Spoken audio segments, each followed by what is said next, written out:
Madame, Monsieur, bonsoir. Au sommaire de cette quinzaine du Palais, l'adresse du chef de l'État à la Nation à la veille du 11 décembre, 61e anniversaire de l'indépendance de notre pays.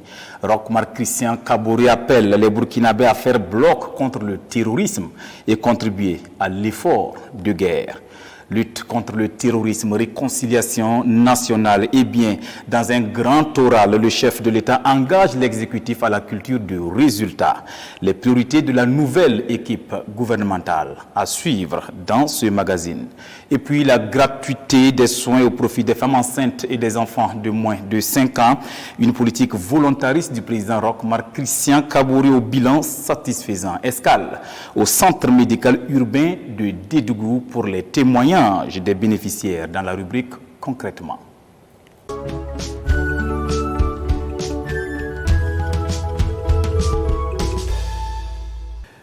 Le 10 décembre dernier, à quelques heures de la commémoration du 61e anniversaire de l'accession du Burkina à la souveraineté nationale et internationale, le président du Faso s'est adressé à la nation face à l'adversité. Roch-Marc Christian Kaboré appelle les Burkinabés à l'union sacrée, à la réconciliation, au rassemblement et à l'engagement de tous pour venir à bout du terrorisme. Le résumé du message du président du Faso avec Mathias Drabo et Eleonore Ouedraogo. La question de la sécurité et de la lutte contre le terrorisme est au cœur du message du président du Faso à la nation à l'occasion du 61e anniversaire de l'indépendance du pays. Roch-Marc Christian Kaboré a lancé un appel au rassemblement et à l'engagement de tous pour venir à bout de leaders terroristes. Le président du Faso a invité les Burkinabés à un sursaut patriotique pour faire face à l'adversité. Je vous engage au rassemblement et à l'engagement. Rassemblement autour de nos vaillantes forces combattantes et des valeurs fondatrices de la République. Engagement ensuite de la nation dans un élan patriotique pour faire face à ce péril terroriste en nous appuyant sur une gouvernance vertueuse marquée du sceau de l'intérêt général et du bien commun. Face aux épreuves, le président du Faso demande aux Burkinabés de s'appuyer d'abord et avant tout sur leur capacité intrinsèque pour vaincre l'ennemi. Autant c'est dans la douleur, mais avec dignité, que nous faisons face à toutes ces adversités, autant nous ne devons à aucun moment nous départir de la conviction que c'est à nous qu'il incombe le devoir historique d'être les artisans de la victoire dans cette guerre injuste qui nous est imposée. Roch-Marc Christian Kaboré a aussi insisté sur la nécessité pour les Burkinabés de se réconcilier avec eux-mêmes et de se libérer des hommes du passé pour construire un Burkina nouveau. Nous devons avoir le courage de nous regarder en face pour solder tout ce passif douloureux, sans fuite en avant, en crevant l'abcès afin de créer les conditions propices d'un nouveau départ.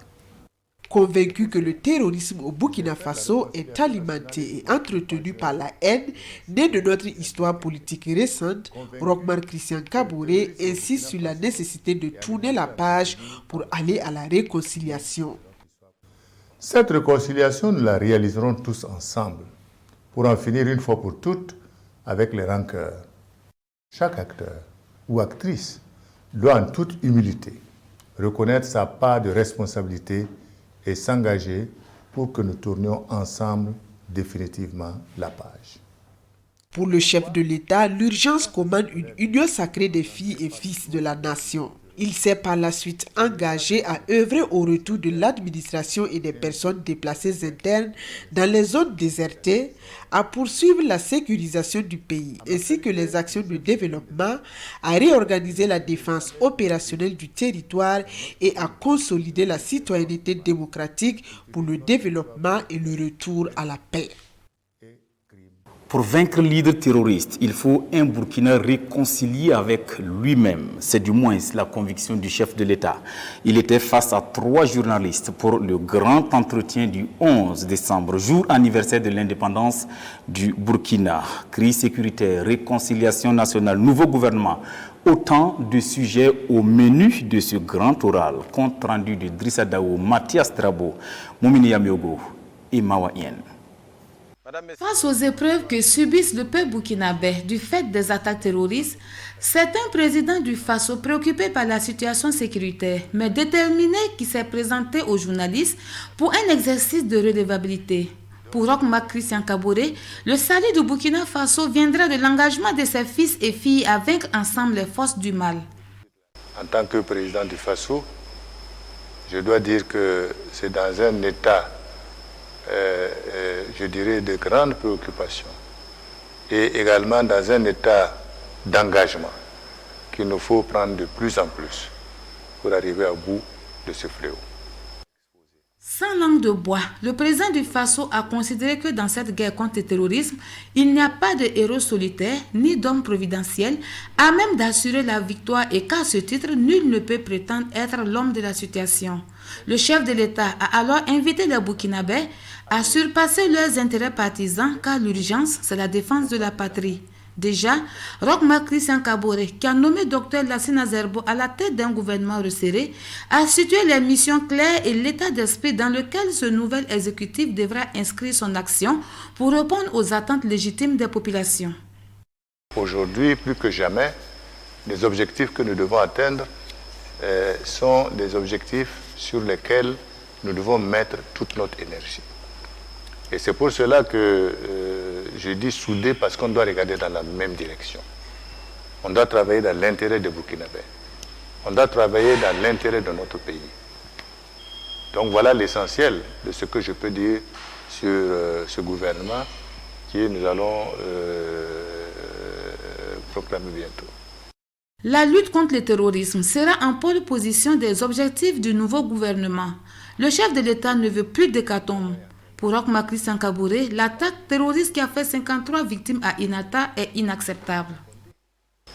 Vous avez vu l'hécatombe que nous avons subi, hécatombe qui a été une onde de choc, je vais dire, à travers tout le Burkina Faso et comme vous l'avez dit ailleurs. Nous avons demandé qu'un rapport nous soit déposé. Ce rapport a été déposé dans les délais, mais à la lecture du rapport, le constat, c'est que ça n'a pas établi de façon très claire les responsabilités. En tant que chef d'État, face à l'engagement que j'ai pris vis-à-vis du peuple burkinabé, il m'était impossible d'accepter cela. Mais en attendant le nouveau rapport, le chef de l'État a confié avoir injecté du sang neuf au niveau du commandement de l'armée et de la gendarmerie en vue de permettre à d'autres personnes de montrer leurs capacités et leur engagement dans la lutte contre le terrorisme. Face aux journalistes, le président du Faso a tenu à clarifier les partenariats que notre pays noue avec d'autres nations. Nous n'avons pas un partenariat uniquement avec la France. Nous avons des partenariats militaires également avec des pays de la sous-région, avec la Fédération de Russie, avec la Turquie, avec l'Allemagne. Tout ça, c'est des partenariats que nous avons. C'est la France qui est là physiquement. Oui, la France est là physiquement. Pourquoi? Il faut situer chaque chose dans son contexte. Je dois pouvoir dire d'abord que depuis que nous avons un partenariat avec la France, c'est un partenariat qui se situe dans les renseignements, dans la formation, dans les opérations communes que nous menons avec Barkhane, qui est en train de changer de configuration, etc. 1h30 durant, le président du Faso n'a éludé aucune question. Roch Marc Christian Kaboré a épluché avec les journalistes toutes les problématiques et les défis de notre pays. De la crise humanitaire au renforcement des capacités opérationnelles de l'armée et des volontaires pour la défense de la patrie, en passant par les récents mouvements de certains acteurs de la société civile et des partis politiques, le chef de l'État a livré aux Burkinabés sa conviction et sa vision pour un Burkina meilleur. Dans cet exercice, Roch Marc Christian Kaboré a surtout insisté sur la responsabilité commune des Burkinabés face aux défis du terrorisme, du développement, de la démocratie, de la bonne gouvernance et de la promotion des libertés individuelles et collectives. Au chapitre de la coopération militaire entre le Burkina Faso et la France, le président du Faso, Roch Marc Christian Kaboré, a eu le 13 décembre dernier une séance de travail avec l'ambassadeur de France à la tête d'une délégation d'officiers généraux français. Le chef de l'État était assisté des ministres burkinabés en charge de la défense et de la sécurité, ainsi que du chef d'état-major général des armées et de son adjoint. Cette séance de travail a été suivie d'une rencontre élargie à différents acteurs civils et militaires entre les parties françaises et burkinabais. Les échanges ont porté sur la coopération militaire du Burkina Faso avec la France, notamment dans le contexte actuel de recrudescence des attaques terroristes contre notre pays. Les parties ont examiné les axes de coopération possibles pour plus d'efficacité de la réponse militaire au terrorisme.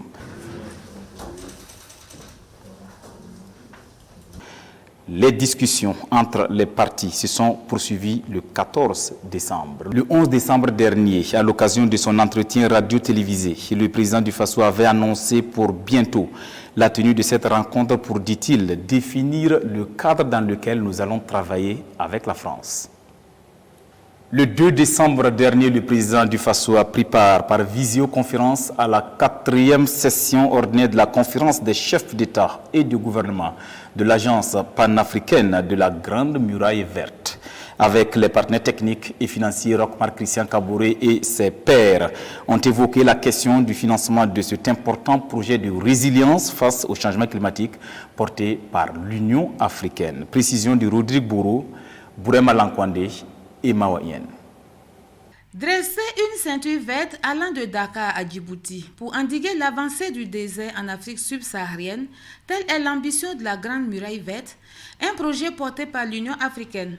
La 4e session ordinaire de la conférence des chefs d'État et de gouvernement de l'Agence panafricaine de la Grande Muraille Verte a réaffirmé l'importance du projet et de sa mise en œuvre effective. Les investissements à réaliser portent sur la restauration des terres dégradées, la protection de l'environnement et la consolidation du processus de développement.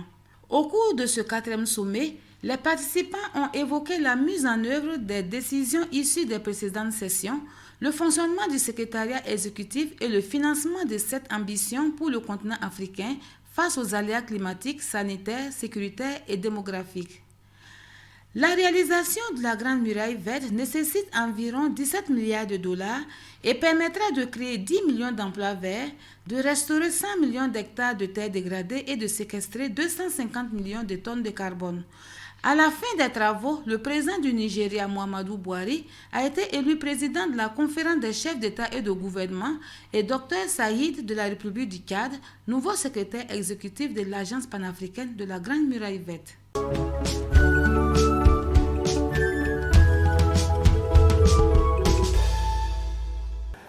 La rubrique concrètement de ce magazine nous conduit au centre médical urbain de Dédougou dans la région de la Boucle du Mouhoun.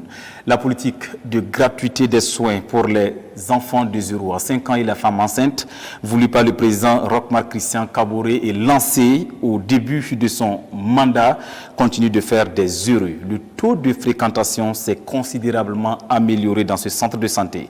De l'engouement, oui, il y en a eu avec à la clé des motifs de satisfaction, témoignages des bénéficiaires au micro de Drissa Dao et Moumini Yamiogo.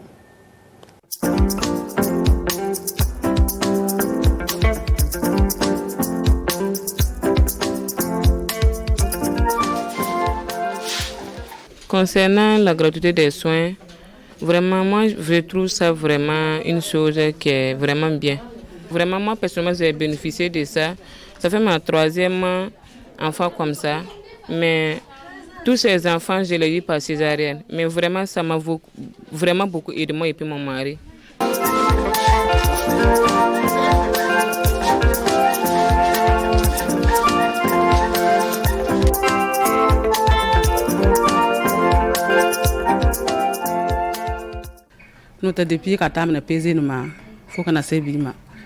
Toutes les prestations sont gratuites, à savoir les examens et même les ordonnances sont prises en charge.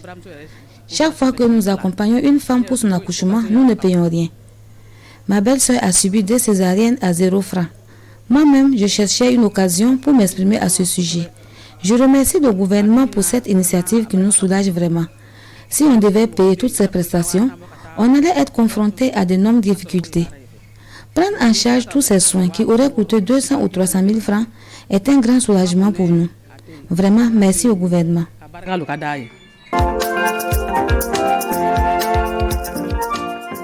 Maintenant, en tout cas, c'est bon. On arrive à soigner les enfants. Donc, on dit merci au gouvernement.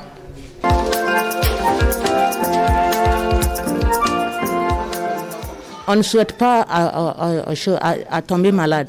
Mais si la maladie vient, avec la gratuité, là, en tout cas, ça a été beaucoup d'efforts que le gouvernement a fait.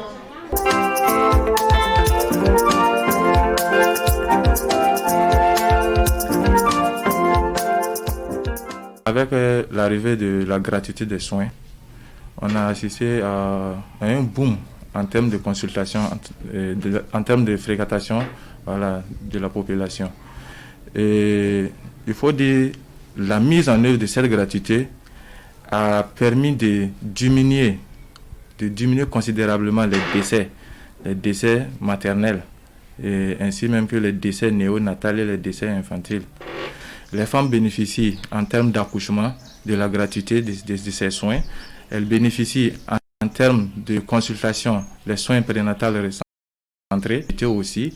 Et même les évacuations en cas d'un problème où notre plateau technique ne nous permet pas de prendre en charge ces femmes, elles n'ont pas de souci à se faire parce qu'il y a une prise en charge totale sur le transport pour au moins avoir des soins plus appropriés dans un autre niveau supérieur.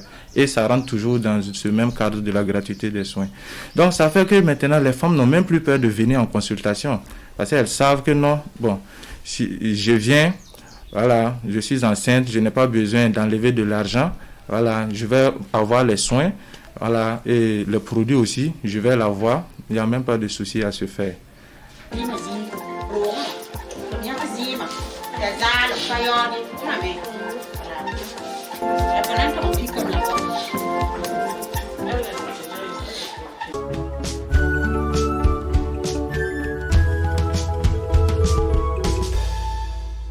L'épouse du président du Faso, résolument contre les mutilations génitales féminines et le mariage d'enfants, Sika Kaboré a rencontré les leaders coutumiers et religieux le 29 novembre dernier pour des échanges sur la problématique des violences faites aux femmes et aux enfants. Pour venir à bout de ces pratiques, le GALO, le groupe d'action de lobbying et de plaidoyer qu'elle dirige, est en première ligne d'une dynamique d'activisme en vue d'aboutir à un engagement collectif et individuel. Explication de Drissa Dao et Eleonore Ouedraogo. Face aux leaders coutumiers et religieux, Sika Kaboré expose les données statistiques sur les différentes violations des droits des femmes et des enfants au Burkina Faso. Une femme sur 5 est victime de viol ou de tentative de viol au cours de sa vie. 51% de filles sont mariées avant leur 18e année et de nombreuses petites filles risquent de subir des mutilations génitales féminines si des mesures ne sont pas prises. Les pratiques telles que les mutilations génitales féminines et le mariage d'enfants tirent leur fondement et leur justification dans certaines croyances religieuses et coutumières ou traditionnelles. C'est ce qui justifie notre choix, porté sur vous, en tant que dépositaire de nos religions et traditions, pour nous apporter un appui inestimable afin de garantir l'atteinte de la tolérance zéro à ces pratiques sociales d'un autre âge. L'objectif de cette rencontre de haut niveau est d'échanger avec les leaders coutumiers et religieux sur ces problématiques en vue de dégager une vision commune afin d'accélérer la fin de ces pratiques au Burkina. Je formule le souhait qu'à la fin de cette rencontre, des propositions pertinentes de solutions puissent sortir d'une part, un engagement collectif soit pris d'autre part, afin de donner un signal fort aux communautés ainsi qu'à l'ensemble des acteurs nationaux dans la perspective de la tolérance zéro au MGF et mariage d'enfants. La rencontre entre également dans le cadre des 16 jours d'activisme sur l'élimination de toutes les violences à l'égard des femmes et des filles. Le présent panel est porté par le GALO, le groupe d'action de lobbying et de plaidoyer composé d'épouses de personnalités politiques, administratives, de représentantes d'institutions nationales et internationales. Il est coordonné par l'épouse du président du Faso, Sika Kaboré, qui a par ailleurs conduit une équipe à Boussé dans la province du Kourouégo pour une rencontre similaire avec des forces vives de la province. C'est la fin de votre magazine, le dernier de l'année consacré aux activités du président du Faso. Rendez-vous en 2022 pour d'autres quinzaines du Palais. Merci pour votre fidélité et excellente suite de soirée sur la RTV.